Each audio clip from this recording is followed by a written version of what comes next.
against Vice President Duterte. The first three were filed before the House by private individuals and different groups on December 2, 4, and 19 in 2024. A fourth complaint was lodged by a resolution approved by more than one-third of the House members of the 19th Congress on February 5, 2025, which was transmitted as the Articles of Impeachment to the Senate on the same day. This was followed by two petitions filed before the Supreme Court challenging its constitutionality. The Supreme Court decision written by Senior Associate Justice Marvic M.V.F. Leonen ruled that all legal issues involving impeachment proceedings are subject to judicial review, considering the nature of the offices and the institutions that are subject to impeachment, its effect on the independence of constitutional departments and organs, and its nature as a constitutional process. The impeachment process is primarily a legal and constitutional procedure, but with political characteristics. It may be sui generis, but it is not a purely political proceeding. This means that the Bill of Rights, especially the Due Process Clause and the right to speedy disposition of cases, applies to the entire impeachment process, it said. Although the court does not determine whether an impeachable officer may be removed or disqualified from political office, it emphasized that it has the duty to construe the process mandated in the Constitution. In declaring that the articles of impeachment were barred by the one-year rule, the decision differentiated the first three complaints from the fourth complaint. The first three, it said, were filed under Article 11, Section 3, Paragraph 2 of the Constitution, which allows any citizen to file a verified complaint with an endorsement by any House member. The fourth one was through Article 11, Section 3, Paragraph 4 of the Constitution, through a verified complaint or resolution filed by at least one-third of the House members. The court took note that the House and the 19th Congress did not act on the first three endorsed complaints, which were considered terminated or dismissed upon adjournment of the House. The three impeachment complaints were archived and therefore deemed terminated or dismissed on February 5, 2025. Therefore, no new impeachment complaint, if any, may be commenced earlier than February 6, 2026, the Supreme Court held. Under Article 11, Section 3, Paragraph 5 of the Constitution, no impeachment proceedings shall be initiated against the same official more than once within a period of 1 year. According to the decision, the one-year bar is reckoned from the time an impeachment complaint is dismissed or is no longer viable. A key issue in the petitions is whether the House complied with the 10-session day requirement under the Constitution for including a verified impeachment complaint in the order of business of the House.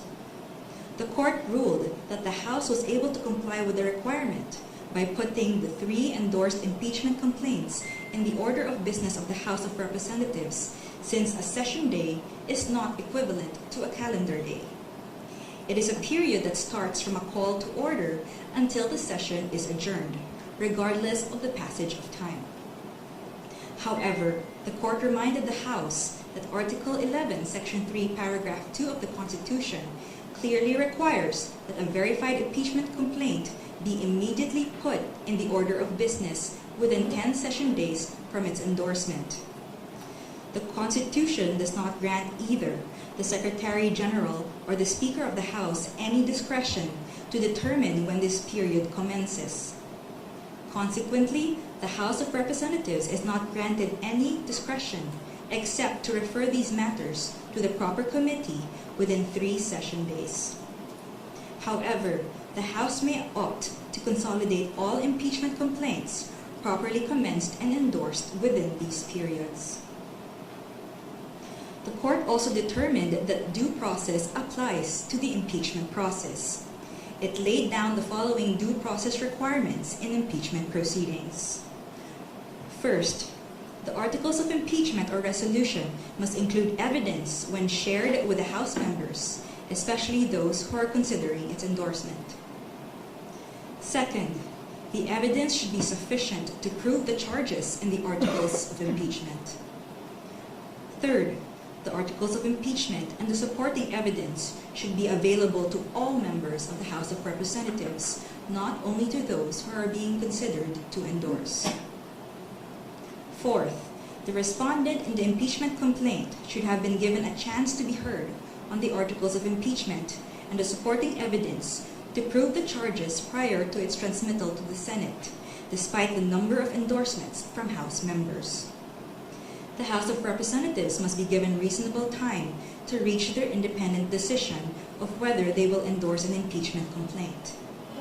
The court, however, has the power to review whether this period is sufficient, but petitioner, who invokes the court's power to review, should prove that officials failed to perform their duties properly. Sixth, the basis of any charge must be for impeachable acts or omissions committed in relation to their office and during the current term of the impeachable officer.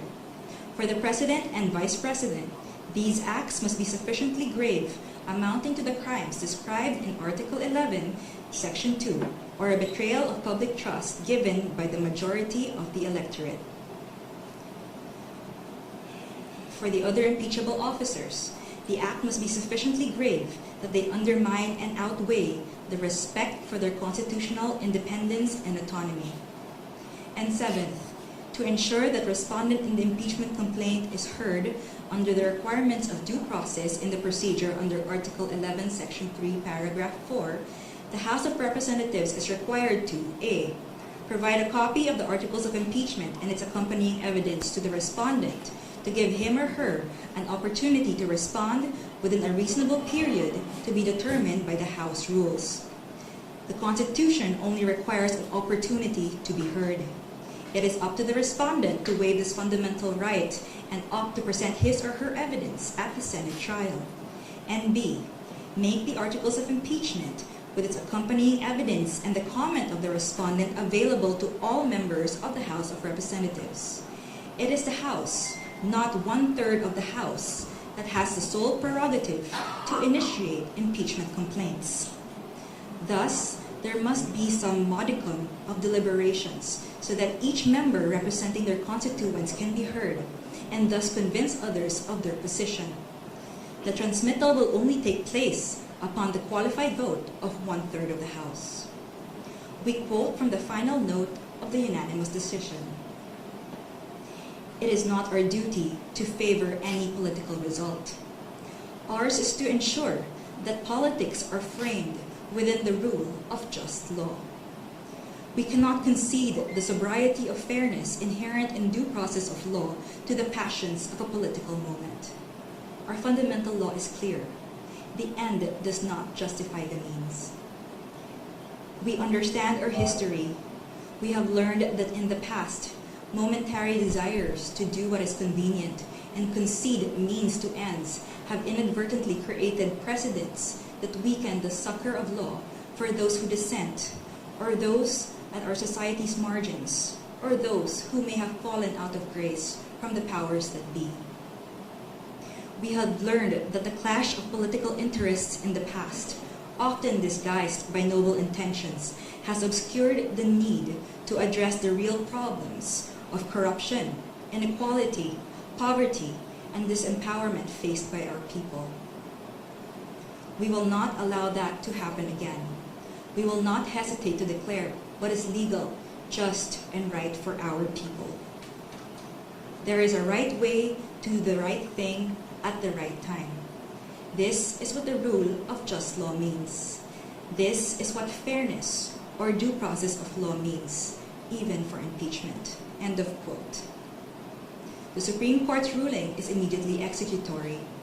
It shall be deemed served on the petitioners and released upon publication in the Supreme Court website and receipt of the parties of their digital copy in accordance with the guidelines on the transition to electronic filing in the Supreme Court. We urge everyone to read the full text of the decision and the concurring opinions. Thank you very much. Hi, Attorney. Muna na ako. Adrian Ayalin po, ABS-CBN. Hi, Adrian. So, sa madaling sabi, wala pong magaganap na impeachment trial ngayon. Hindi pwedeng mag-hold ng impeachment trial ang Senado. Well, the court said that the House complaint versus the VP is unconstitutional and null and void, and therefore the Senate did not acquire jurisdiction to convene as an impeachment court. Hanggang until February 6, 2026 na hindi pwede.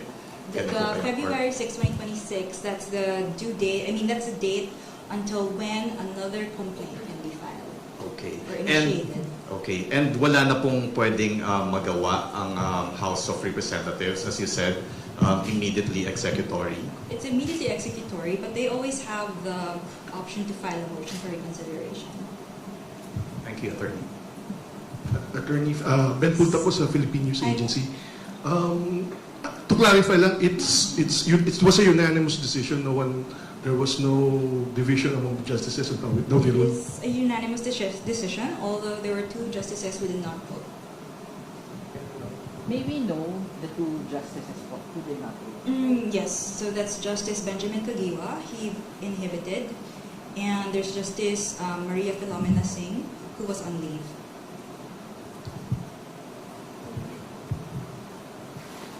Hi ma'am, Salima Refran of GMA.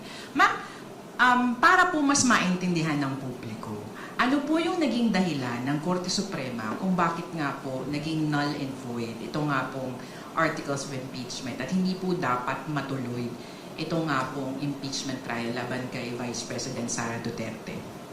Well, number 1, it said that the articles of impeachment, which was the 4th complaint, violated the 1-year period ban, because there were 3 complaints that came ahead of it.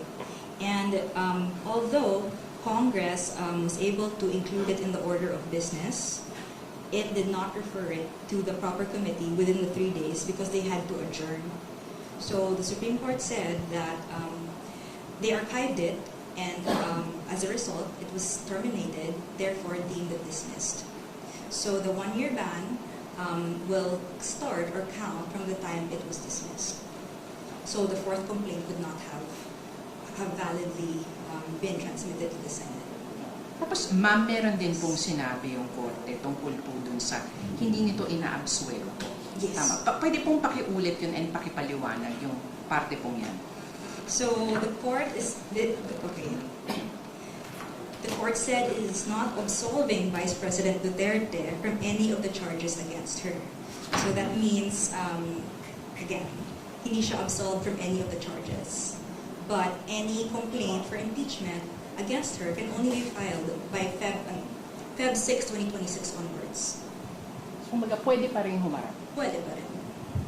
Hi, Attorney Mikael Flores of Reuters. Hi. Attorney, just to clarify, so essentially the decision acts on a procedural flaw on the part of the House of Representatives in initiating the complaint, and it does not really act on the merits or the grounds that were cited in the articles of impeachment, because he also said that the decision does not absolve the Vice President of the charges that are lodged against her.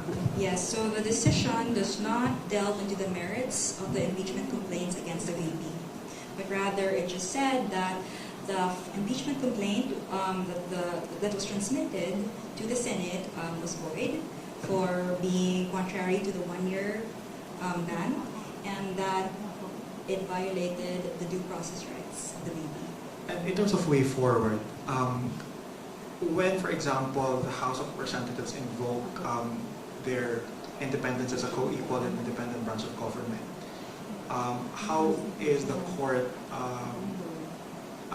planning to weigh on a possible, constitutional crisis should they defy this order of the court and invoke their independence as a co-equal branch of government? Well, right now we cannot answer a hypothetical question such as that, but I am confident that the House and the Senate will respect the decision of the Supreme Court. Thank you.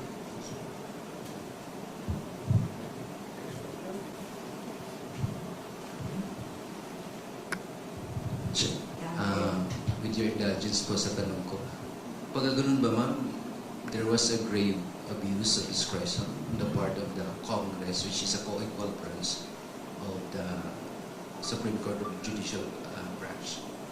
Yes, so under the 1987 Constitution, the Supreme Court was granted the authority to determine whether there is grave abuse of discretion on any part of the government, including co-equal branches.